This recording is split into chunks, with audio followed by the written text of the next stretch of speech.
Hi dear student, welcome to my YouTube channel R S. Classes में आप सभी का स्वागत है। आर.एस. क्लासेस आप सबके लिए लाया है बहुविकल्पी, अति लघुत्तरीय प्रश्न, दीर्घ लघुत्तरीय प्रश्न, सारे क्वेश्चन कराने वाला है। और दूसरा सबसे इम्पोर्टेंट थिंग ये है कि आप सबके लिए जितने भी मोस्ट इम्पॉर्टेंट क्वेश्चंस हैं, चाहे वो न्यूमेरिकल हो सकते हैं, चाहे बहुविकल्पी हो सकते हैं, वो सारे क्वेश्चन लेके आएंगे हम इसी चैनल पर। तो आइए स्टार्ट करते हैं बिना समय गंवाए। क्लास 12th के लिए एकदम स्पेशली मैंने ये चैनल बनाया है और इसमें बहुत धमाका करने वाले हैं, एक एक चीज़ रटा देंगे आप सबको, बस आप बने रहिए वीडियो में। पहला बहुविकल्पी, आज ये सारे क्वेश्चन पूछे गए हैं, जैसा कि आप देख सकते हैं 2020 WF में पूछा गया, 2020 WB में पूछा गया, 2020 WA में पूछा गया, राइट। तो ऐसे बहुत ही मोस्ट क्वेश्चन लेके आने वाले हैं, बस आप बने रहिए और आपका 95% बहुविकल्पी और जितने भी इम्पोर्टेंट क्वेश्चन हैं मेरी गारंटी है मैं तैयार करा दूंगा आपका। तो आइए स्टार्ट करते हैं। पहला क्वेश्चन जैसे कह रहा है, पहला क्वेश्चन कह रहा है कि एक क्रिस्टली ठोस में होती हैं, ऑप्शन 4 दिया है, क्या एक क्रिस्टली ठोस में होती हैं? दीर्घ परास की कोटि होती है, लघु परास की कोटि होती है, अनिश्चित व्यवस्था होती है, इनमें से कोई नहीं, राइट। तो पहला चीज़ अगर आप पढ़े होंगे तो क्रिस्टली ठोस के बारे में आपको पक्का 100% आपको आंसर पता हो गया होगा, क्योंकि लघु परास तो होगा नहीं क्योंकि वो अक्रिस्टलीय होता है, अनिश्चित व्यवस्था होती नहीं है क्योंकि इसे क्रिस्टली ठोस को सत्य या वास्तविक ठोस के भी कहते हैं, इसलिए अनिश्चित व्यवस्था होने की कोई संभावना नहीं है।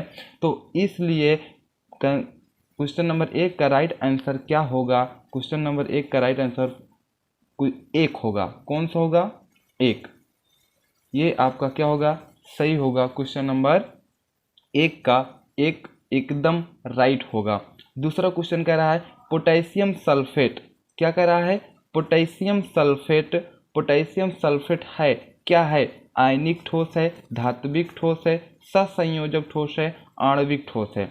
तो अगर आपने सभी ठोस पढ़े हुए हैं, बंध के आधार पर कितने ठोस होते हैं? 4 प्रकार के ठोस होते हैं और ये चारों ठोस आपके बहुविकल्पी में आए हुए हैं। अगर आप पढ़े होंगे तो 101% कर लेंगे।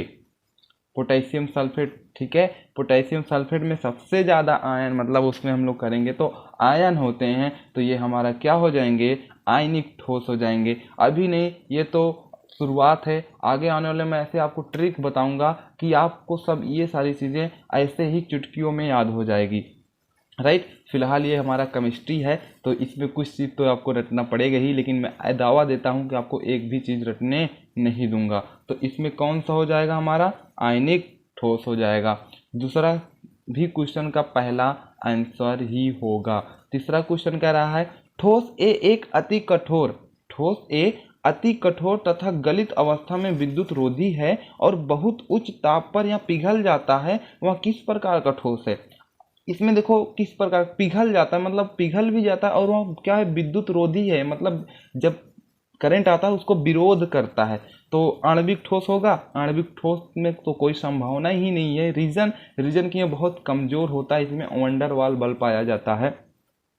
तीसरा आयनिक ठोस तो कोई कह ही नहीं सकता कि ये विद्युत रोधी होता है। ये क्या? विद्युत का सुचालक होता है। इसमें आयन जहाँ पे पाते हैं वहाँ पे क्या हो जाता है? वो बहुत तेज वहाँ पे विद्युत का सुचालक हो जाता है, राइट। तो आयनिक ठोस गलती से नहीं लगाइएगा।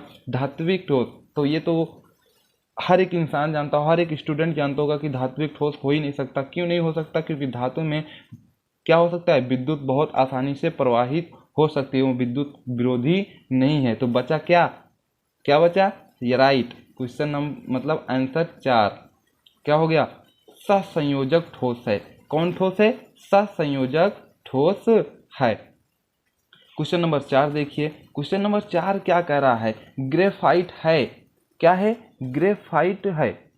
ग्रेफाइट आयनिक ठोस हो सकता है? नहीं हो सकता है। ग्रेफाइट, पहला चीज, ग्रेफाइट में का कोई फार्मूला ही नहीं है, ठीक है। धात्विक ठोस, ये तो धातु है ही नहीं है। ये धातु मतलब देखो, ग्रेफाइट जैसे होता नहीं, ये ग्रेफाइट में इसमें चमकीला होता है, तो ये अपवाद है, राइट। ये अपवाद है। जैसे ये ग्रेफाइट क्या होता है बोलते हैं, जिसको धातु अधातु कहते हैं। ग्रेफाइट में भी चमकीला होता है, उसे धात्विक धातु ठोस कहते हैं, मतलब धातु कह सकते हैं। तो रीजन है यहाँ पे, लेकिन यहाँ ठोस पढ़ रहे हैं तो आयनिक ठोस हो ही नहीं सकता, धात्विक ठोस भी नहीं हो सकता, आणविक ठोस भी नहीं हो सकता। ये क्या होता है, सबसे मजबूत होता है। मजबूत देख लीजिए, अगर जहाँ पे सहसंयोजक है जो बहुत मजबूत है, जिसे तोड़ा नहीं जा सकता है ना, वो क्या हो सकता है, सहसंयोजक ठोस हो जाए। क्या हो जाए, सहसंयोजक ठोस। तो ये कौन सा ठोस है, बताइए कौन सा ठोस है, सहसंयोजक ठोस है। कौन सा ठोस है, सहसंयोजक ठोस।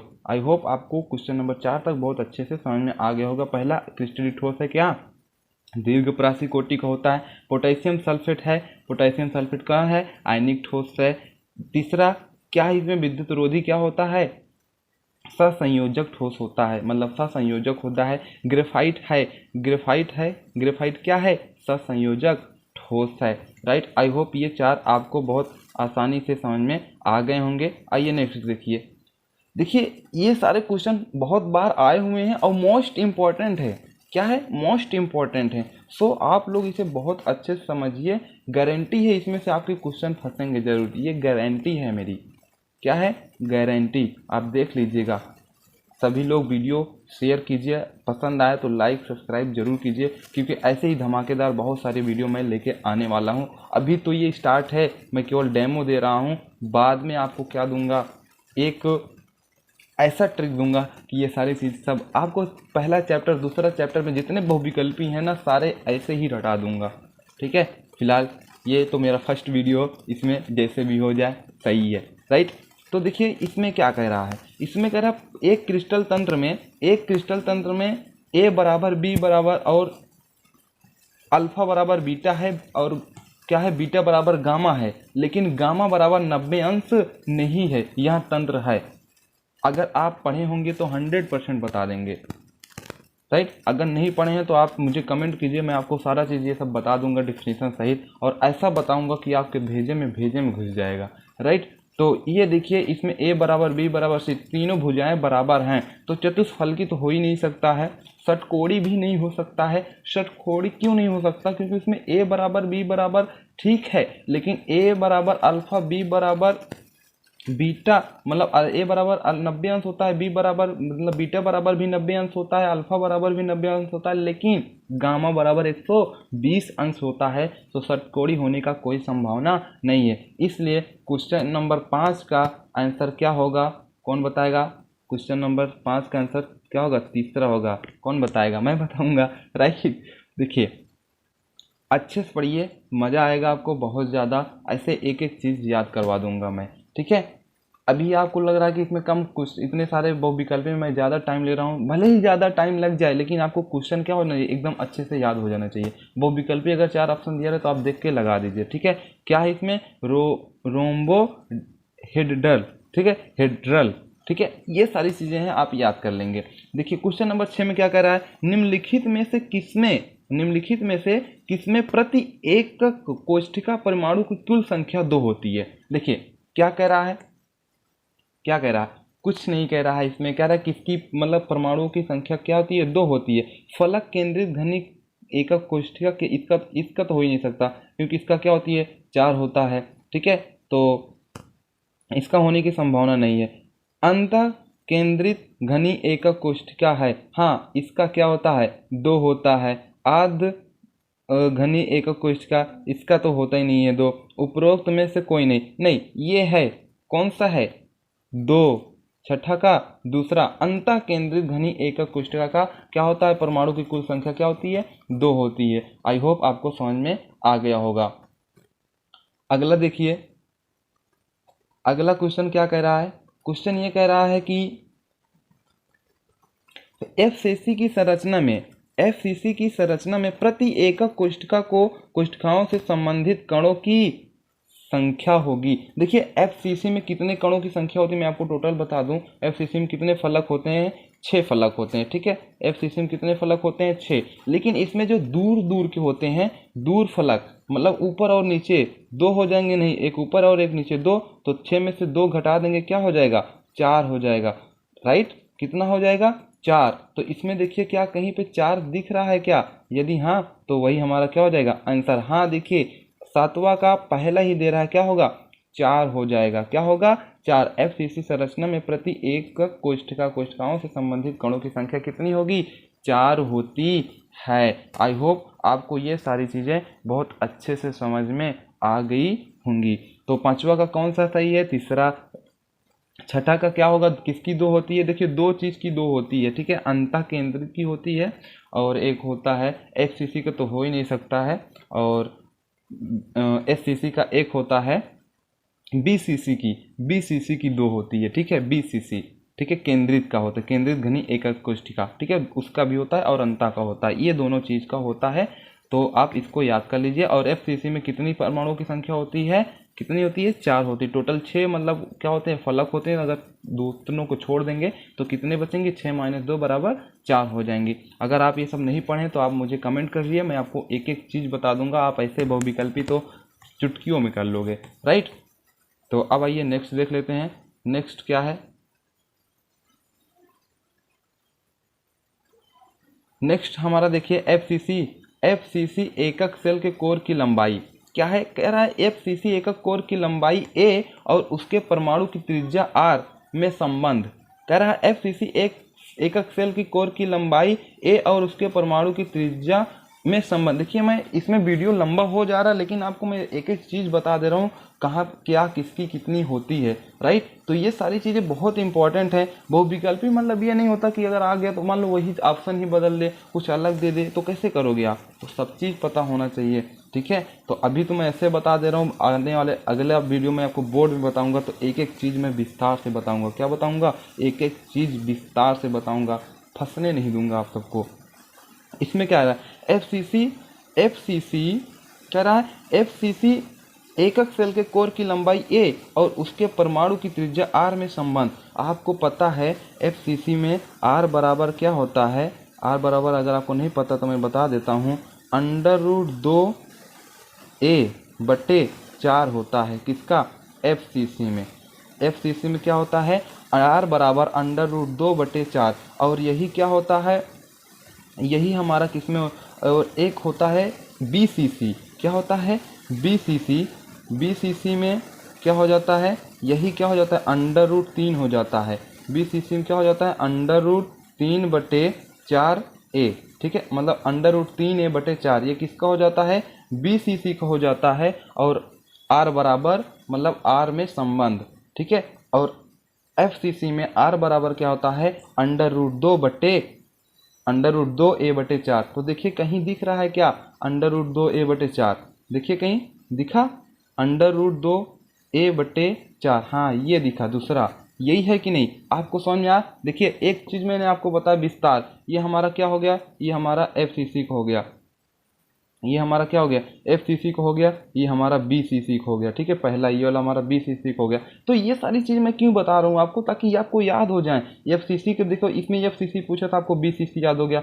एफसीसी में √2/a/4 होता है ना। अब बीसीसी में पूछ लिया तो क्या हो जाएगा? √2 जहाँ पे वहाँ क्या हो जाएगा? √3 हो जाएगा। बस इतना चीज़ आप याद कर लीजिए। चलिए नेक्स्ट देखते हैं। फलक केंद्रित घन कोष्ठका के भुजा की लंबाई होती है। अब बताइए, फलक केंद्री घन कोष्ठका के भुजा की लंबाई होती है। फलक केंद्री पूछा है। क्या पूछा है? फलक केंद्री। तो आप जल्दी से बताइए भुजा की लंबाई। अभी देखें, अब मैं बताऊंगा नहीं। क्यों नहीं बताऊंगा? आप कर लोगे यार। अगर नहीं कर रहे हो तो मैं बताता हूँ कैसे करो। फलक केंद्री यही होता है क्या भैया? r बराबर, यही तो भी मैं बताया। अब इसमें से a निकालना है। क्या निकालना है? a। तो यहाँ पे a अगर हम लोग निकालेंगे तो a बराबर हमारा क्या हो जाएगा? बताइए a बराबर क्या हो जाएगा? अरे सिंपल सी बात है, यहाँ पे ये 4 गुणे में उधर जाए भाग में हो जाएगा यार। 4r/√2 यही होगा कि नहीं? आप बताइए। अगर ये तो r हमारी त्रिज्या है, a हमारा भुजा है, लंबाई मतलब ये a हमारा क्या है? भुजा। तो इसमें हमसे क्या पूछा है? फलक केंद्री घन कोष्ठका की भुजा की लंबाई।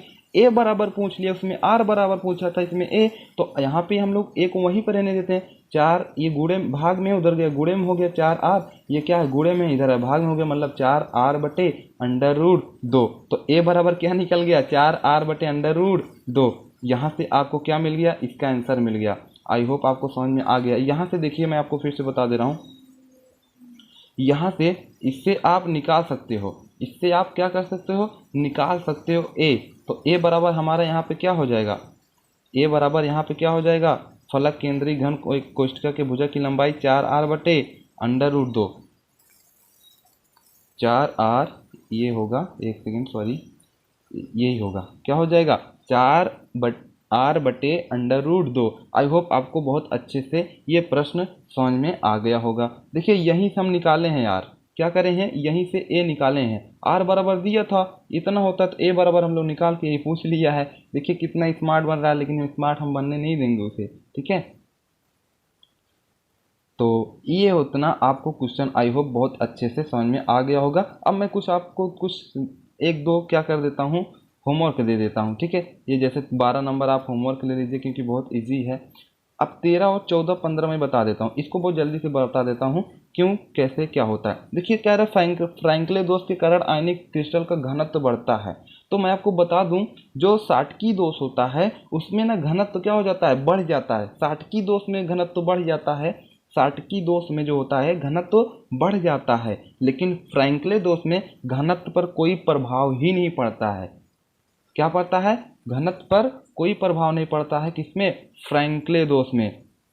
आपको बात समझ आई ना, फ्रैंकले दोष में घनत्व पर प्रभाव नहीं पड़ता। तो आइए देखिए कौन सा आंसर है, घटता है नहीं, बढ़ता है, बढ़ता तो साटकी में है, परिवर्तित होता है, परिवर्तित नहीं होता, अपरिवर्तित रहता है। क्या रहता है, अपरिवर्तित, क्योंकि मैं बताया वो बढ़ता घटता है ही नहीं है, क्या होता है वो, कुछ नहीं होता है इसमें, ठीक है। तो अपरिवर्तित होता है, बढ़ता ही नहीं है, क्या होता है, अपरिवर्तित रहता है। तो फ्रैंकले दोष के कारण आयनिक क्रिस्टल का घनत्व क्या होता है, अपरिवर्तित रहता है।